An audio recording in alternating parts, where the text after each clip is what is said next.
আন্তর্জাতিক প্রভাবশালীদের তালিকায় 500 জনের মধ্যে 50 নম্বর ডক্টর ইউনূস। নীরবে এক বিরাট বার্তা পৌঁছে গেল বিশ্ব দরবারে। বাংলাদেশের গভীর রাজনৈতিক সন্ধিক্ষণে যখন এক পক্ষ ষড়যন্ত্রের অভিযোগে জর্জরিত, ঠিক তখনই প্রভাবশালী এক তালিকা নতুন করে আলোচনা উস্কে দিয়েছে।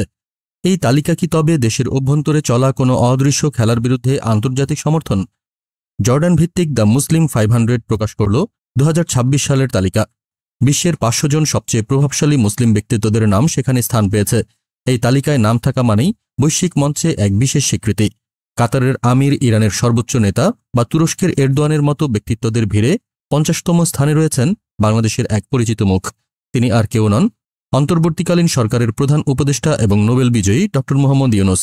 তার অর্থনৈতিক অবদান ও বৈশ্বিক নেতৃত্বকে এই তালিকায় বিশেষ মর্যাদা দেওয়া হয়েছে, যা তাকে বাংলাদেশের অন্তর্বর্তী সরকারের প্রধানমন্ত্রী হিসেবে তুলে ধরেছে।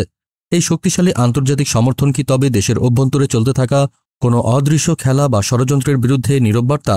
আসন্ন দিনগুলোতে এই আন্তর্জাতিক স্বীকৃতি বাংলাদেশের ভবিষ্যৎ রাজনীতিতে কি কোনো প্রভাব ফেলবে?